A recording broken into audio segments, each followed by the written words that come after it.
तर कोल्हापूरमध्ये गणेश मंडळांवरून ठाकरे आणि शिंदेंच्या सेनेतील वाद समोर आलेला आहे। ठाकरेंच्या सेनेचे रवी किरण इंगवले आणि शिंदेंच्या सेनेच्या कार्यकर्त्याची एक ऑडिओ क्लिप जी आहे ती व्हायरल झालेली आहे।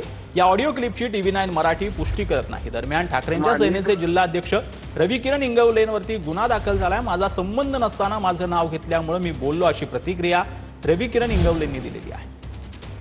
नाही माझा टाकले त्या ह्याच्यात तक्रारमध्ये काय संबंध माझा तुझा? तुमचा माझा काय संबंध नाही साहेब। तुला मी कधी फोनवर बोललो, तुला माघारी बोललो, तुझ्या पुढ्यात बोललो? तुमचं नाव घेऊन त्याने मला धमकी दिली साहेब। माझं नाव जग नाव घेते, मी तुला धमकी दिल्या नाही परत माझं नाव येतं का? मग त्याला पण सांगा ना साहेब, तुम्ही नाव घ्यावे। तुझं मंडळ आणि तू बघ आणि तू बघ, माझं नाव काय नाही। अहो तुमचं नाव घेऊन मला तो धमकी देतोय, घाण शिवाय देतोय। माझ्या नावाला पट्टा लागला, मी दारात येणार सांगतो। नाही मान्य आहे की साहेब, मान्य आहे मला शिवी देताना का ना माझ्या मी पुढे होते शिवी द्यायला माझ्या। होय बरोबर आहे की मग असला तर मी येतो दारात। मी बाहेर गावात आहे, मला एवढंच मी तुम्हाला सांगायचं आहे की मला तुम्ही त्याला ताकीद द्या। तुला अनेकदा मी सांगले मी ताकीद देणार नाही, माझा काय संबंध ताकीद द्यायचा? आता तुमच्या पुढे तो काय बोलला, शिवी द्यायला तुमच्या पुढ्यातच देऊ। माझ्या पुढ्यात बोलणार की माझं नाव का घातलंयस? सगळं रेकॉर्डिंग दाखवू त्याला नेऊन कर व्हायरल कर, नाही त्याला डर कशाला? मी भीत नाही असेल कोणाला, 2 नंबर धंदेवालेच नाही, बोरटेच नाही। ज्यावेळी होणार का नाही त्यावेळी कळेल तुला काय होते ती। तर कोल्हापुरात गणेश मंडळावरून ठाकरे आणि शिंदेंच्या सेनेमध्ये वाद पाहायला मिळतोय। ठाकरे आणि शिंदेंच्या पदाधिकाऱ्यांची एक ऑडिओ क्लिप व्हायरल झाल्याचं पाहायला मिळतंय।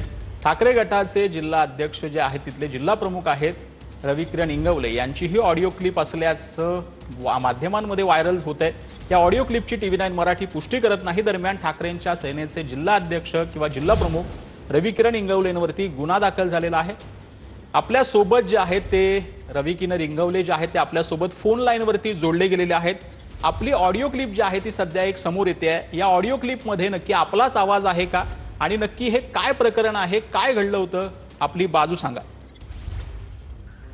साहेब। राजेश क्षीरसागर यांच्या माध्यमातून कोल्हापूर शहरातील जयप्रभा स्टुडिओ असेल, कावळा नाका येथील रेस्ट हाऊस असेल किंवा ते सध्या जिथे राहतात त्यांचा फ्लॅट, म्हणजे या माध्यमातून त्यांनी जागा बळकवण्यासाठी कोणत्याही पद्धतीने म्हणजे कुठल्याही मार्गाने त्यांचं काम सुरू असतं। हा जो आजचा विषय आहे, हा विषय एका मंडळावर ताबा घेणे, एक मंडळाचे कार्यकर्ते राजेश क्षीरसागर यांच्या बाजूने आहेत आणि एक मंडळाचे कार्यकर्ते माझ्या बाजूने आहेत। मग माझा असा आरोप त्यांच्यावर आहे, ज्या व्यक्तीला मी फोनवर म्हणजे ज्या पद्धतीनं मी त्यांना बोललो हे सत्य आहे, मी असत्य म्हणणारच नाही। कारण माझ्यावर खोटा गुन्हा त्यांनी दाखल करण्याचा प्रयत्न केला। ज्या पद्धतीनं संजय राऊत साहेब असतील, आदित्य साहेब असतील, म्हणजे आमचं नेतृत्व संजय राऊत साहेबांनी ज्या पद्धतीनं 3 महिने जेल काढलं आणि आदित्य साहेबांच्या बद्दल देखील हे नारायण राणेंचा परिवार। रवी किरणजी, आपली संपूर्ण बाजू जी आहे ती आपण TV9 मराठीशी बोलताना मांडली, त्याबद्दल धन्यवाद।